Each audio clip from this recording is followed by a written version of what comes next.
En el nombre del Padre, del Hijo y del Espíritu Santo. Amén. También quiero ofrecer esta reunión porque estuvieron subiendo al grupo que hay gente que está enferma de COVID, ¿no? Por su pronta recuperación, y para que el Señor le dé las fortalezas que le son necesarias. Padre nuestro, que estás en el cielo, santificado sea tu nombre, venga a nosotros tu reino, hágase tu voluntad en la tierra como en el cielo. Danos hoy nuestro pan de cada día, perdona nuestras ofensas, como también nosotros perdonamos a los que nos ofenden. No nos dejes caer en la tentación y líbranos del mal. Amén. En el nombre del Padre, del Hijo y del Espíritu Santo. Amén. Comenzamos con estas charlas, con estas reuniones sobre la Biblia. Y después el otro grupo va a trabajar sobre la catequesis. ¿Cómo lo hemos organizado?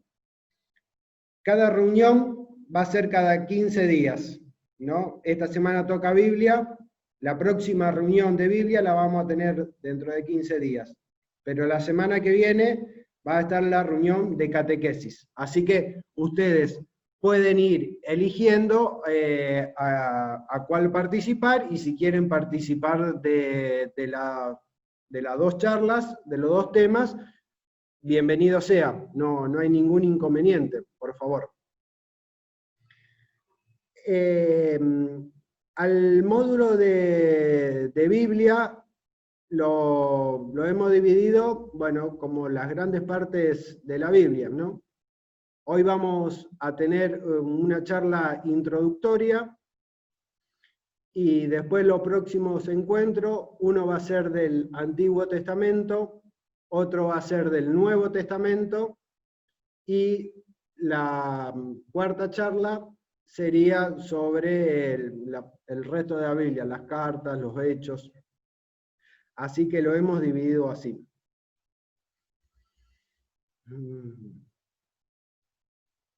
Y después, la semana que viene, se le informará cómo está dividido el tema de la catequesis, ¿no? Cómo van a ser los encuentros de la catequesis.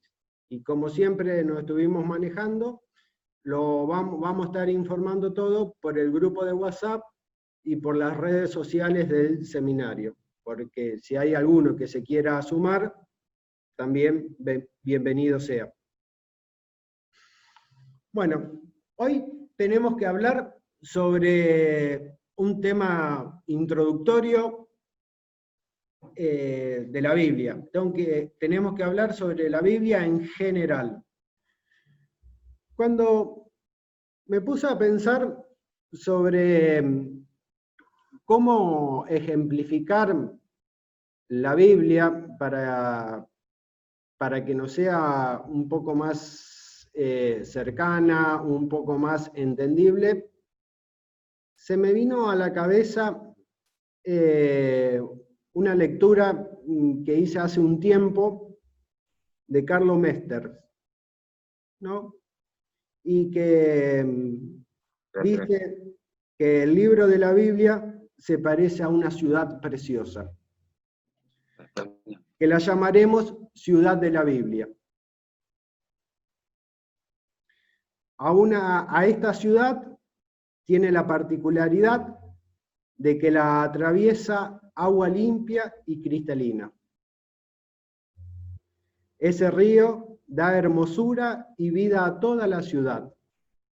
La ciudad de la Biblia, como toda ciudad, tiene su calle, o sea, libros, y casa, o sea, capítulos, y vivienda, o sea, versículos. Con esto quiero dar un ejemplo para que nos hagamos en la cabeza de lo que es la Biblia. Y una ciudad es algo vivo, ¿no? Es algo que tiene vida, es algo que se renueva continuamente. Y bueno, y esto es lo que es la Biblia. La Biblia no tenemos que sacar de la cabeza que es un libro muerto, sino que es un libro vivo. Por eso cada vez que nos encontramos, y ustedes seguramente me van a acompañar con esto lo que les voy a decir, parece que la Biblia, cada vez que la leemos, parece que se escribió ayer, ¿no? Parece, o que se va a escribir mañana, porque es algo que continuamente nos da vida. Mirando los años que se empezó y se terminó a construir esa ciudad, vuelvo al ejemplo, y por el estilo arquitectónico, tiene sus calles y sus edificios. Es fácil distinguir dos zonas, ¿no? Una zona más antigua y una zona más nueva. En el distrito antiguo hay 46 calles y en el nuevo hay 27 calles. Claro que no todas las calles son iguales.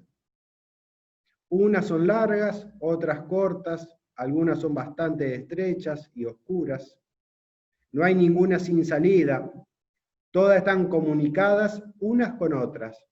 También las casas varían mucho, unas grandes y otras chicas.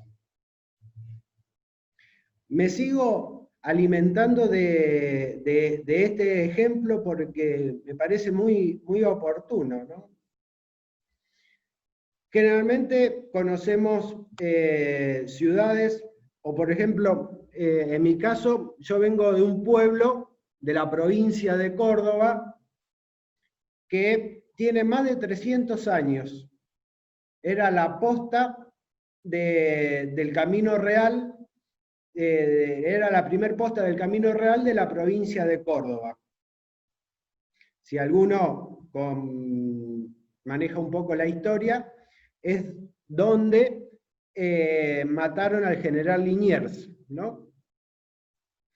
Y ahí en el pueblo se puede observar muy fácilmente la parte vieja del pueblo y la parte nueva, ¿no? Que es lo que nos está reflejando acá este autor.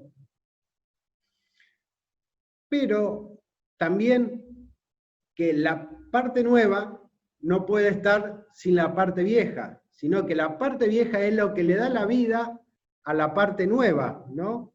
Porque los habitantes de la parte nueva se alimentan en sus principios de la parte vieja, ¿no? Que es la que tiene ya la sabiduría, que es la que tiene ya la experiencia, que es lo que tiene la experiencia, ¿no?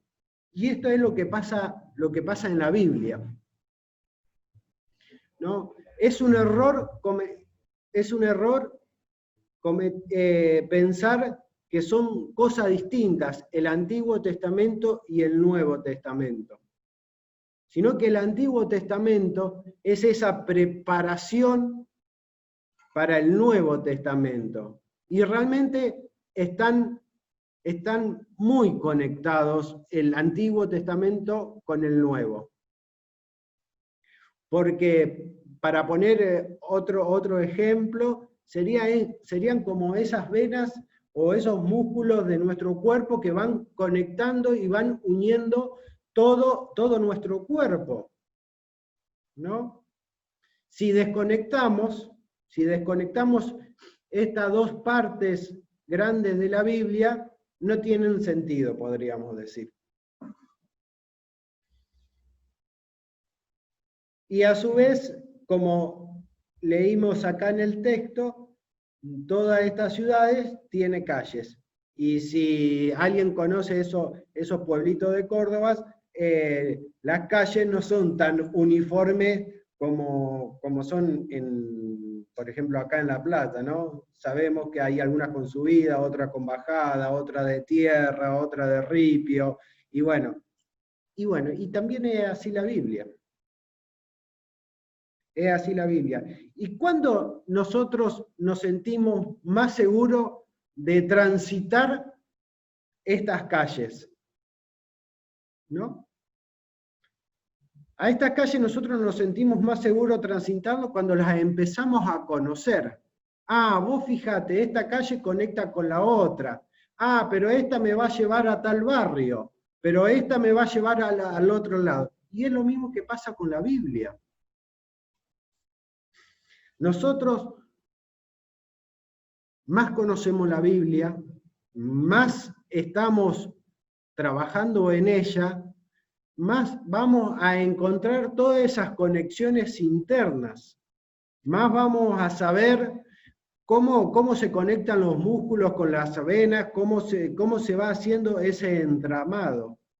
Y así vamos a ir descubriendo cuál es la unidad de la Biblia. A medida que la vamos conociendo, a medida que la vamos rumiando, a medida que la vamos hojeando, es donde más nos vamos a sentir cómodos y donde más vamos a sacar provecho a ese libro que nosotros tenemos enfrente. Pero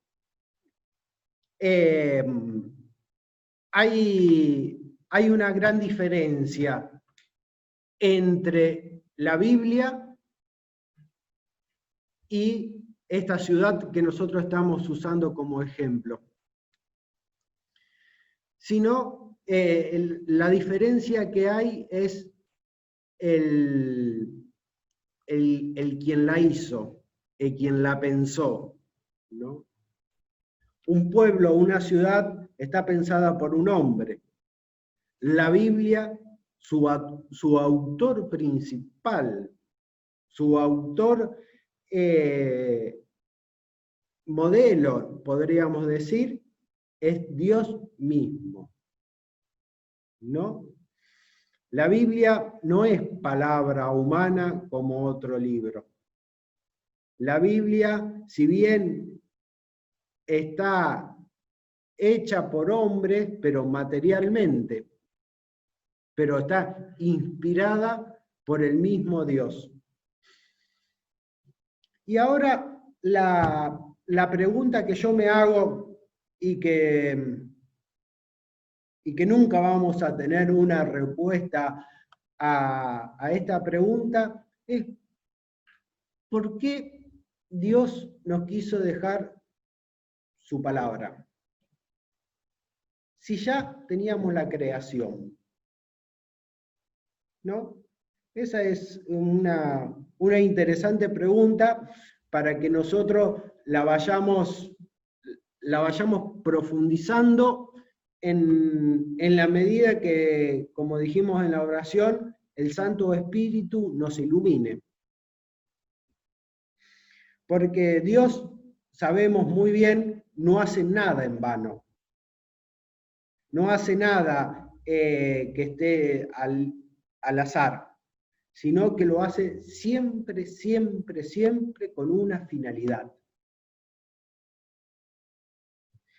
Y a esta finalidad la podríamos pensar también no quiero responder la pregunta porque no puedo, porque somos limitados, por eso no la podemos, pero hay que tirar algunas ideas para que nosotros la podamos rumiar, ¿no? Y volviendo al ejemplo que estamos trabajando, es decir, que la Biblia sería como un mapa para poder manejarnos en esa ciudad, para poder sacar más provecho a esa ciudad, ¿no? Y para llegar a nuestro lugar de destino. Pero, claro, nuestro lugar de destino como cristianos, como hijos de Dios, sabemos que la patria celestial, ¿no? Así que, wow, podemos decir que hay que saber manejar muy bien y hay que saber sacarle mucho provecho a este mapa para poder llegar a nuestro destino. Y otra vez, volvemos a lo que dije antes. Tenemos que saber manejar muy bien este mapa. Tenemos que familiarizarnos lo más que podemos con la Biblia. Digo lo más que podemos porque es un pozo que nunca se le acaba el agua a la Biblia. Es algo que siempre vamos a sacar, siempre vamos a sacar, siempre vamos a sacar. Y es eso a lo que nosotros apuntamos con esta charla, ¿no? Dejarle pinceladas para que tengamos herramientas para poder seguir sacando la mejor agua que nos va a calmar nuestra sed de Dios. Hay muchas cosas que tratan de calmar nuestra sed, pero es una sed muy pasajera. Lo que nosotros tenemos que calmar con la Biblia es la sed de Dios, esa que nosotros llevamos en nuestro interior y que es muy natural a nosotros, esa trascendencia, ahí la vamos a saciar. Es el único lugar donde podemos saciar nuestra sed. No sé si el único. Después, con lo que ya habíamos hablado en las otras reuniones, también esa sed, ese hambre lo va a calmar la Eucaristía, esa sed la va a calmar los sacramentos. Pero bueno, todo el núcleo, todo concentrado está en la Biblia. Disculpen, pero ando un poco resfriado. Así que bueno, sigamos leyendo, profundizando un poco más sobre este ejemplo que nos pone este autor que a mí me entusiasmó mucho. Ahora nos dice, los invito a visitar y a recorrer esta ciudad. Lo que entienden un poquito de arte, se darán cuenta de que algunos edificios están restaurados. A veces también se entremezclan varios estilos en la misma construcción. Si la recorren en grupo, todo esto lo apreciarán mucho mejor. No pierdan de vista el río que atraviesa la ciudad. Descubran que este río es Jesucristo. Es el centro y el eje de la ciudad. En el río hay una gran cascada, la cascada del Espíritu Santo, donde se genera luz y fuerza para iluminar y mover al pueblo que vive en la ciudad de la Biblia. Así que me parece que está muy, muy claro este párrafo, ¿no? Pero podemos extraer esto, lo que habíamos dicho antes, ¿no? Que el autor es Dios y que materialmente está hecha por hombres, ¿no? Pero estos no eran hombres que se pusieron a redactar historias, alucinaciones, sino que lo que estos hombres están haciendo, están escribiendo las palabras que Dios le dicta a través del Espíritu Santo. La están poniendo por escrito. Y sabemos que la Biblia como la tenemos hoy en día es algo fue un proceso muy complejo que se fue dando a través de la historia. Y que la iglesia tuvo que ir discerniendo, tuvo que ir viendo, tuvo que ir rezando para ver qué era lo que palabra de Dios y lo que no era palabra de Dios. Y hoy, gracias a Dios, tenemos este ejemplar que la iglesia católica es la que atesora esa preciosa piedra, ¿no? Es la que custodia, es la que la tiene que cuidar de todo error, es la que la tiene que difundir, es la que la tiene que hacer carne. Y la Iglesia Católica sabemos que somos todos nosotros, ¿no? Qué tarea tan apasionante que nos toca, ¿no? Generalmente, a lo mejor para las mujeres lo van a poder entender un poco mejor. Hay algunas que seguramente tendrán algún collar, alguna pulserita, algo que sea de valor, tanto de un valor material, tanto como un valor sentimental. Y generalmente a esa joya la tenemos atesorada en un lugar. Bueno, esto es lo que pasa con la Biblia. ¿Cuál es el lugar donde la tenemos que tesorar nosotros? Ese es nuestro corazón. Ese va a ser el refugio que nosotros le vamos a poder dar a la Biblia, ¿no? La vamos a poder custodiar.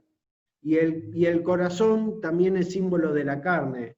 Y tenemos que mostrar que la Biblia también es parte constitutiva nuestra, ¿no? Que la palabra de Dios es esa sangre que va vivificando todos los músculos de nuestro cuerpo. Son esas calles que se van interconectando para dar vida a esa ciudad. Sabemos o no tenemos que sacar de la cabeza que la Biblia es una ciudad fantasma, muerta, sino una ciudad llena de vida y vivificadora, también porque es la que da vida. Ahí encontramos al Dios del pueblo y el pueblo de Dios. Encontramos vida en los parques y jardines, en la fuente de agua viva, en los cánticos, en los himnos de alabanza y de súplica, en la calle más largas de la ciudad. Vi un día hasta 150 escenas diferentes.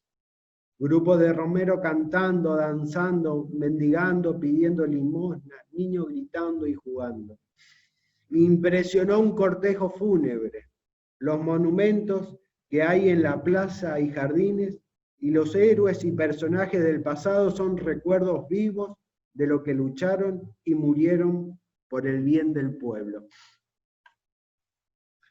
Cuando yo era niño me hablaban de esa ciudad y me enseñaban algunas guías turísticas.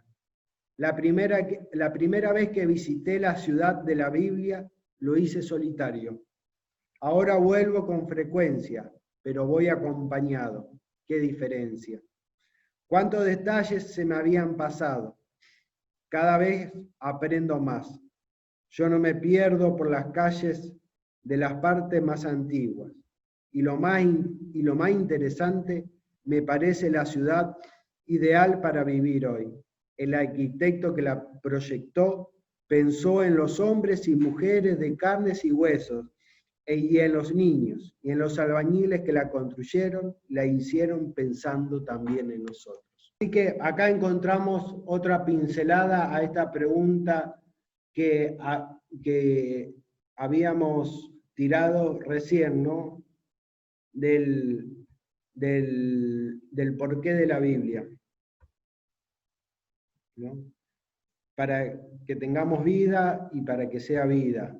Y esta ciudad, si se visita con una guía turística, siempre se va a sacar más provecho y más provecho. Y es lo que nos pasa en la Biblia. Cuando la leemos, cuando la rezamos en comunidad, y cuando tenemos a alguien que nos pueda guiar por esta ciudad, siempre le vamos a sacar más provecho, vamos a conocer más lugares, vamos a conocer más el camino a donde nos dirigimos. Es ese mapa, ese lugar que Dios nos da las instrucciones para que nosotros podamos un día llegar a la patria celestial, contemplar a Dios cara a cara, que es nuestro fin último. Por eso es tan importante el conocimiento, el amor y la frecuencia con que nosotros visitamos a este libro de vida, a este libro que da vida a los vivos y da vida a los muertos. No sé qué hora estamos. Bueno, acá he propuesto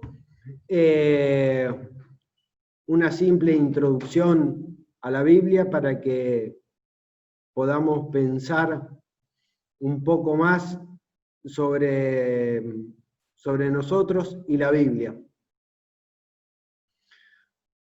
Ahora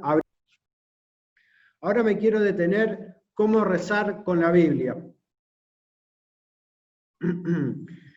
Porque es difícil, entiendo, porque hay pasajes muy oscuros, hay pasajes que no se entienden, de que no le encontramos la vuelta. Pero bueno, vamos a tratar de echar un poco de luz para que esto sea un poco más fácil. Lo primero que cuando queremos rezar antes de comenzar, quiero comentar que nosotros tendríamos que estar continuamente leyendo la Biblia, ¿no? Si nosotros agarramos todos los domingos del año y por los ciclos litúrgicos, cada 3 años estamos haciendo una lectura casi completa de la Biblia, ¿no? Si vamos todos los domingos a misa, la leemos casi en su totalidad. Ahí está interesante.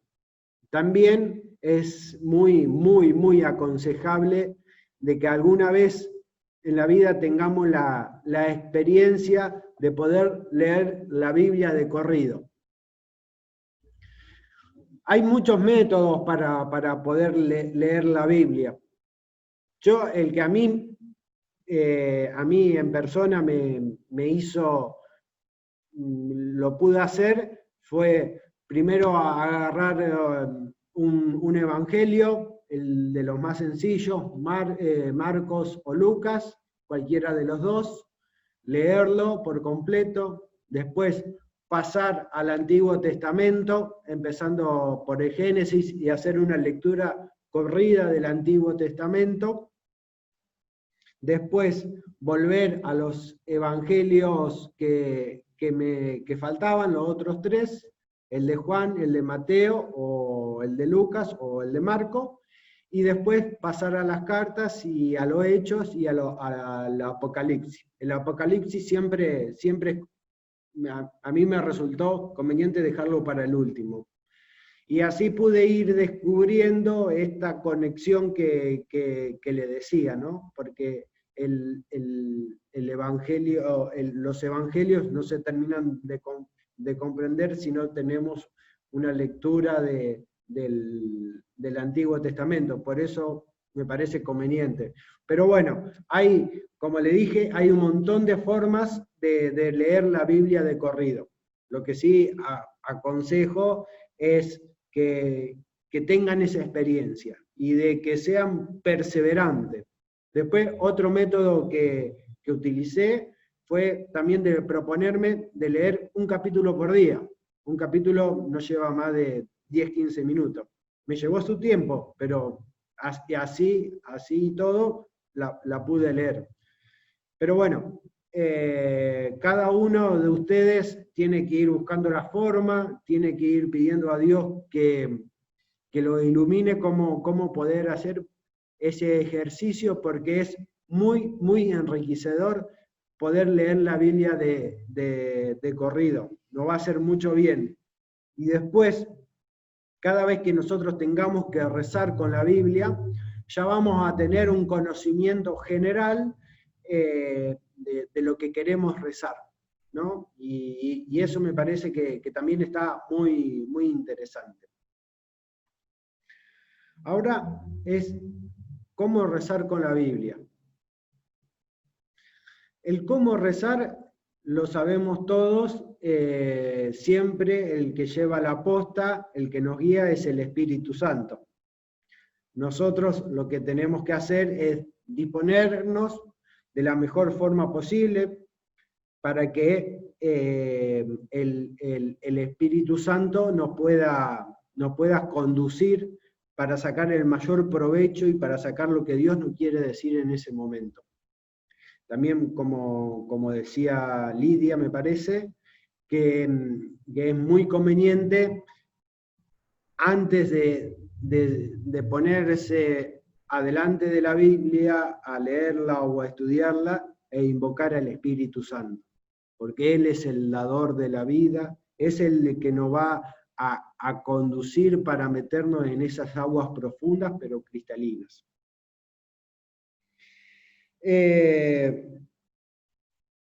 Generalmente se aconseja siempre tomar una perícopa. Una perícopa, ¿qué es un conjunto de versículos que tienen una unidad, ¿no? Dentro de un capítulo sabemos que pueden haber distintos temas, pero una perícopa es una partecita del capítulo de varios versículos, son 4, 5, más o menos aproximados, de los versículos que se junten, y tomar eso como una unidad. Lo primero que se aconseja es preguntarse qué dice el texto, ¿no? ¿Qué dice literalmente el texto? Y ese es un ejercicio que nos va a ayudar a tener más claro, la riqueza que hay, ¿no? Y no perder ningún detalle, ¿no? Si hay una palabrita que no se entienda, se busca en el diccionario, se busca por internet qué significa esa palabra, ya sea una palabra cualquiera, ¿no? Que no tengamos con certeza lo que significa, lo vamos y lo buscamos en el diccionario. Después, también es de esa parte que nosotros estamos rezando, es conveniente hacernos la imagen, ¿no? Hacernos la representación mental. Si Dios estaba en la orilla del lago, bueno, imaginarnos que Jesús estaba en esa orilla del lago, ¿no? Imaginarnos las olas, imaginarnos la arena, las piedras, ¿no? Bueno, hacer esa representación mental de esa escena. Y si hay varios protagonistas en la escena, también imaginarlos, ¿no? Sentados en una mesa, sentados al lado de un fogón, en una piedra, en una barca. Bueno, hacer ese ejercicio. Me parece muy interesante. Porque después el segundo paso que vamos a tener que hacer es contestar la pregunta, ¿qué es lo que me dice a mí esa perícopa, ¿no? Y ahí nos vamos a tener que poner enfrente de cosas que nos gustan y de cosas que no nos gustan, porque hay cosas que dicen que no nos gustan, tenemos que ser sinceros, ¿no? Que hay cosas que nos tocan nuestra fibra íntima y como que medio que la tratamos de esquivar. Lo aconsejable es quedarnos, preguntarnos por qué esa cosa me molesta, por qué esa palabra me molesta, por qué esa palabra me pone incómodo, ese versículo, y rezarlo, pedirle a Dios y repetirlo dentro de uno unas y dos, tres veces, ¿no? Hasta que Dios diga algo, ¿no? La oración también es un cuestionamiento que nosotros le hacemos a Dios. Y tenemos que insistir, insistir, insistir hasta que nos dé la respuesta, ¿no?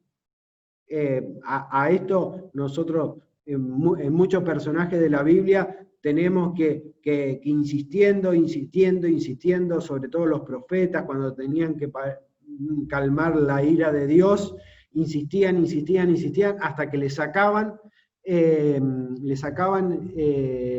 lo que querían a Dios, ¿no? Calmar su ira. Bueno, nosotros tenemos que hacer lo mismo, es algo muy, muy bíblico esto. Es sentarnos y porfiarle a Dios esto. Y que Dios seguramente nos va a decir, mirá, esto ahora no, lo vamos a dejar para más adelante, seguí caminando, seguí avanzando, que a esto lo vamos a resolver, ¿no? O nos va a dar una respuesta inmediata. Bueno, esos son los caminos de Dios que tiene preparado para cada uno. No tener miedo a eso, ¿no? Y no desanimarse sobre todo, sino que insistir. Volviendo a esto de lo que me dice a mí. Y a esto de lo que me dice a mí es muy conveniente lo que aconsejan los padres espirituales, es meternos en esta representación de la escena que nosotros hicimos. Hay algunas veces que nos va a tocar en esta representación meternos como oyentes. Y otra vez nos va a tocar meternos como protagonistas. Y esto era lo que yo le decía recién. Alguna vez lo vamos a escuchar y otra vez le vamos a reclamar a Dios que nos dé una respuesta sobre determinada situación. O Dios nos va a preguntar a nosotros, como lo hizo con Pedro, ¿no? Así que, y después el último paso es, ¿qué le digo yo? Es tomar un compromiso firme y seguro con mi respuesta. No quiere decir que sea un gran compromiso, sino que tiene que ser un compromiso muy, muy consciente, muy, muy, muy realizable con lo que estamos rezando, ¿no? Acá habría para poner un montón de ejemplos, pero a mí uno de los pasajes que me gusta poner como ejemplo para ejemplificar esto, lo que estamos diciendo, es la parábola del hijo pródigo, ¿no? De ponerme como hijo mayor, de ponerme como hijo menor, de ponerme como el padre, y ahí nosotros vamos a empezar a sacar un montón de riquezas y vamos a poder rezar un montón, ¿no? Así que es muy, muy aconsejable hacer este ejercicio.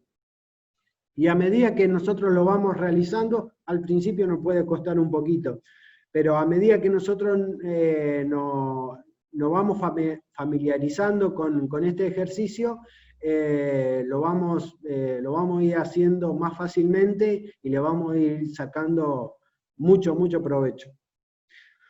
Otro método que utilizan para hacer este ejercicio y que me parece muy, muy, muy saludable es con el Evangelio del domingo. No sabemos qué rezar, agarrar el Evangelio del domingo. Si lo queremos hacer todos los días, con el Evangelio de todos los días, ¿no? Y ahí vamos a sacar un montón de provecho. Pero también tenemos que aclarar algo y tenemos que tener cuidado mucho para no caer en el error que caen nuestros hermanos protestantes, ¿no? Nuestros hermanos evangélicos, sino que tenemos que tener que no sea una interpretación privada lo que nosotros hacemos, sino que tenemos que, nuestra interpretación en algún momento la tenemos que cotejar con lo que la Iglesia nos enseña. Porque si nosotros hacemos interpretaciones privadas de la Biblia, estamos cayendo en el error de nuestros hermanos evangélicos, ¿no? Y en eso nos tenemos que cuidar mucho.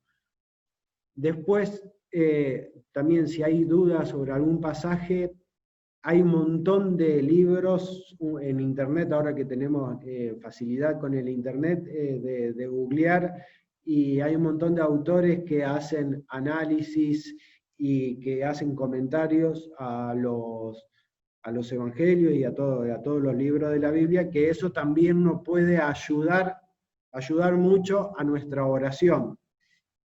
Otra cosa que nos ayuda mucho a la oración, a tener en cuenta, lo digo porque esto me pasó a mí. Yo nunca le daba importancia a los comentarios que estaban al pie de la página. Y cuando le empecé a dar importancia, que me lo enseñaron acá en el seminario, empecé a resolver un montón de cosas, a clarificar un montón de cosas, de pasajes que no los entendía bien, y ahí en los pies de página te lo aclaran fácilmente. Bueno, esto ha sido brevemente lo que queríamos compartir con ustedes. Esto es una charla muy introductoria, muy por arriba. Los invito a que sigamos con este curso. Mis compañeros van a profundizar un poco más, y creo que un poco mejor también, sobre el Antiguo y el Nuevo Testamento. Así que, y también utilizar esto como herramientas para poder rezar cada día un poco mejor, ¿no? Para disponer nuestro corazón a Dios para que Él nos vaya hablando. Y me estaba olvidando algo que me parece muy importante y que podemos llegar a tener alguna confusión, y tenemos que tener claro. ¿Cómo sabemos cuándo una Biblia es católica? Me parece esto importante porque hay muchas ediciones de la Biblia y que hay algunas que no son católicas, y que esto tenemos que estar atentos nosotros. La primera señal que tenemos que ver a las primeras páginas o en las últimas páginas, ¿no? Que tiene que estar autorizada por la Iglesia.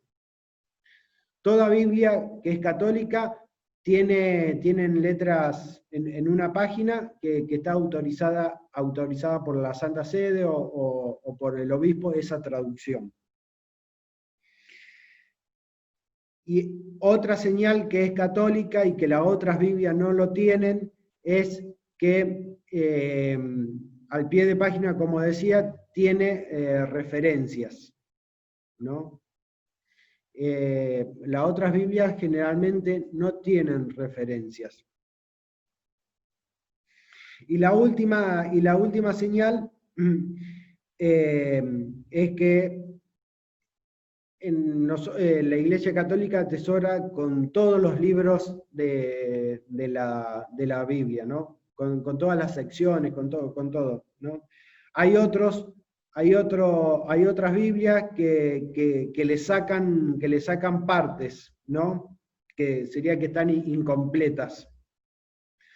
Por ejemplo, para decir algo, muchas otras ediciones de la Biblia le sacan el libro de Tobías, el libro de Judith, el primer libro de Macabeos, el segundo libro de Macabeos, el libro de Sabiduría, el Eclesiástico y el Baruch, perdón. Las otras Biblias, estos libros generalmente se los sacan.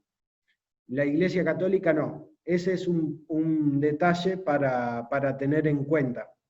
Igualmente, yo se lo dije rápido, en el apunte que le paso está escrito. Y después también está la pregunta, que le puse acá en el apunte, ¿por qué tienes que leer la Biblia? Y bueno, y vamos a responder con la misma Biblia, ¿no? Así que bueno, ¿alguna consulta, algún comentario, algo que no le haya gustado?